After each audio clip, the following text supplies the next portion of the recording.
Hello বন্ধুরা, কেমন আছো তোমরা সবাই? আশা করি সবাই খুব ভালো আছো। আর চলে এসেছি একটা নিউ ব্লগ মানে দিওয়ালির ব্লগ নিয়ে। অনেক দিন ব্যস্ততার জন্য আর কোনো ব্লগ দিতে পারিনি। তো আজকে সময় বের করে, যেহেতু শ্যুট আমার সব করাই ছিল, তো ভয়েস ওভার দিতে একটু সময়ের প্রবলেমের জন্য ভয়েস ওভারটা দিতে পারছিলাম না। তো আজকে সব কাজবাজ কমপ্লিট করে ভাবলাম তোমাদের সাথে আমি আমার দিনগুলো শেয়ার করব। তাই জন্যই এই যে 14 প্রদীপ যেদিন আমরা করি, এটা আমাদের নিয়ম, সবাই আমরা জানি। তো সেই দিন থেকে কিন্তু শ্যুটটা করেছিলাম। আর এইখানে সন্ধ্যাবেলা আমি দিয়ে দিয়েছিলাম 14 প্রদীপ আমার বাড়ির দুয়ারে, আমার বাড়ির পাঁচিলে, আমার বাড়ির ছাদে, সব জায়গাতেই কিন্তু 14 প্রদীপ দিয়ে আমি সাজিয়ে দিয়েছিলাম। প্রথমে আগে ঠাকুর ঘরে দিতে হয়, ঠাকুরের সামনে, সেইখানেও দিয়ে একদম নিচে চলে এসেছিলাম। নিচে আমার দুয়ারে দিয়েছিলাম, বাড়ির সামনে দিয়েছিলাম, আমার পাঁচিলে দিয়েছিলাম, সব জায়গায় আমি দিয়েছিলাম। আর এই শ্যুটটা কিন্তু করে দিয়েছিল বাবা আমাকে।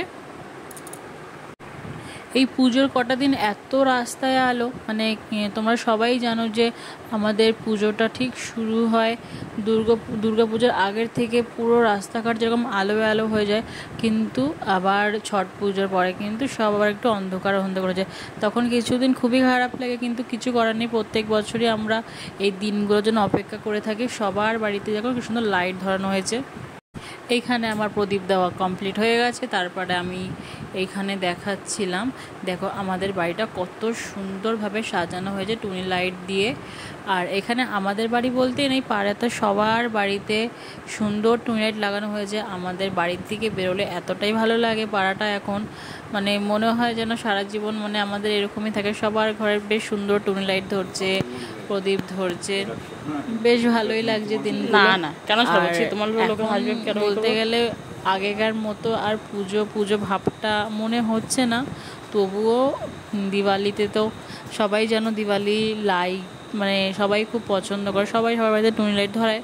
তো পাড়াতে সবার বাড়িতেই মোটামুটি সবাই টুনি লাইট লাগিয়েছে এবার।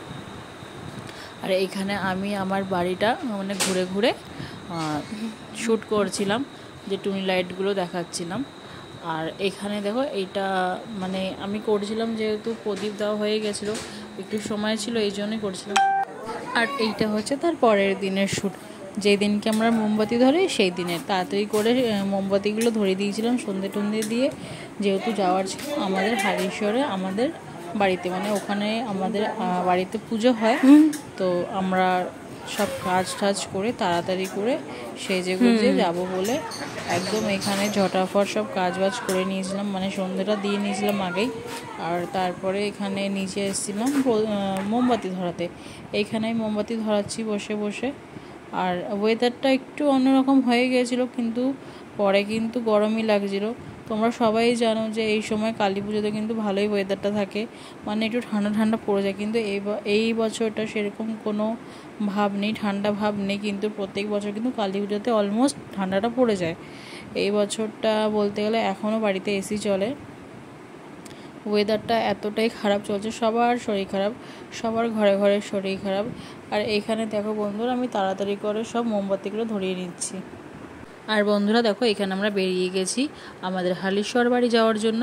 ওইখানে আমাদের বাড়িতে কালী পুজো হয়, তো আমরা বাড়িতে যাওয়ার জন্য বেরিয়ে পড়েছি। এখানে দেখো রাস্তায় কিছু মানুষ বাজি ফাটাচ্ছে। আর এইখানে আমরা আমাদের বাড়িতে চলে গেছি, মানে আমাদের হালিশ্বর বাড়িতে যেখানে পুজো হয়। আর এখানে দেখো সবাই সুন্দর করে সেজে গুজে বসেছিল বাড়িতেই। আর এখানে হচ্ছে এই যে মা এখানে রাখা হয়েছে মাকে, মা এখানেই থাকেন প্রত্যেক বছর। আর এখানে সবাই বসে যে যার মতো গল্প করছে, আমরাও গল্প করছিলাম, খুব মস্তি করেছিলাম সেদিনকে। অনেক দিন পর অনেকের সাথে দেখা হয়েছিল, কিছু মানুষের সাথে, মানে আমার দাদাভাই দিদিভাই, ওরা যেহেতু বাইরে থাকে ওনারা আসতে পারেনি। তো আমাদের সামনে ছোটো দাদার বিয়ে আছে, সবাই ওই বিয়েতেই আসবে বলে আসা হয়নি কালী পুজোতে। ভেতরে অনেকক্ষণ আড্ডা মারার পর চলে এসেছিলাম বাইরে বাজি ফোটাতে। এখানে কিন্তু আমরাও অনেক বাজি ফুটিয়েছি, আর আমাদের শ্যুটটা করা হয়নি। বাজি ফোটানোর পর মনে পড়েছে শ্যুট করার কথা, তো তখন পরে শ্যুট করা আর হয়নি। এইখানে দেখো সবাই বাজি ফোটাচ্ছে, আমরাও কিছুক্ষণ আগে বাজি ফুটিয়েছিলাম। তোমাদের আগেই বললাম, যখন আমরা বাজি ফুটিয়েছি তখন কিন্তু আর ভিডিও করা হয়নি। তো আমাদের কিন্তু কোনো ছবি নেই ভিডিওতে, আমরাও অনেক বাজি ফাটিয়েছিলাম সবাই মিলে। আর এইবার আমাদের অনেক মানে দাদারা দিদিরা আসতে পারেনি, সবাই বাইরে থাকে। তারপরে ওখান থেকে চলে গেছিলাম আরেক দাদার বাড়িতে, সেই দাদার বাড়িতেও কালী পুজো হয়। তো ওখান থেকে কিন্তু আমরা প্রসাদ খেয়েই এসেছিলাম, ফ্রাইড রাইস আর কাশ্মীরি আলুর দম, যেটা খেতে খুবই সুন্দর ছিল, খুবই টেস্টি ছিল। তো ওখানে যাওয়ার পরে আমরা প্রসাদও খেয়ে এসেছি একেবারেই।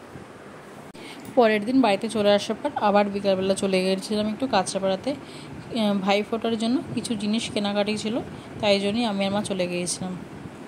বাড়িতে ফেরার সময় সবার জন্য নিয়ে এসেছিলাম সিঙ্গারা, এখানে সেটাই আমি দেখছিলাম আর শ্যুট করেছিলাম।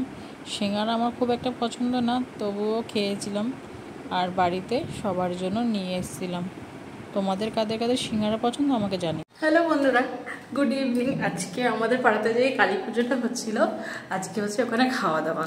তো বাড়িতে কেউই যাবে না, আমি যাচ্ছি, খেতেই যাচ্ছি, মিথ্যা কথা বলবো না, ঠাকুরের নামে প্রসাদ খেতে যাচ্ছি।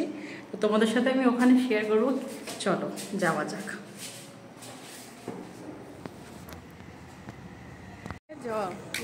তুইও বলছি আমার সাথে, আমি খাবো না, আমি কি গেলেছিস? শ্যাম্পি একটু হাই করো। হ্যালো, আলোতে চ, এরকম কালো মুখ চ,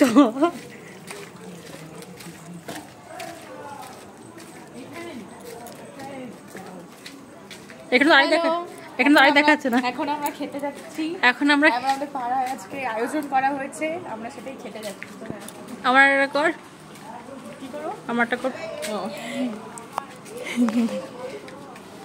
আমরা এখন যাচ্ছি, আমাদের পাড়ায় খাওয়া দাওয়া আছে।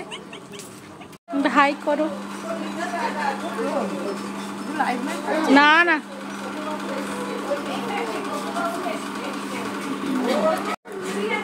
আমাদের ঠাকুরটা ভালো হয়েছে, তো সুন্দর হয়েছে।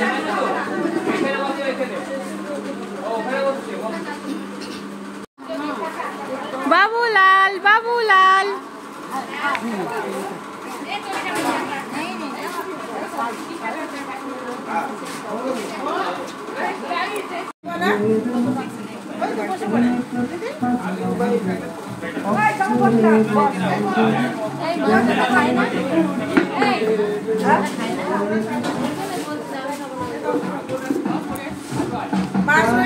তো বন্ধুরা, আমি প্রসাদকে চলে এসেছি আর আমি আমার বাড়ির জন্য নিয়ে এসেছিলাম। তোমাদের আমার এই দিওয়ালির ভিডিওটা কেমন লাগলো আমাকে কিন্তু অবশ্যই কমেন্ট করে জানিও, আর তোমাদের কেমন কাটলো সেটাও জানিও।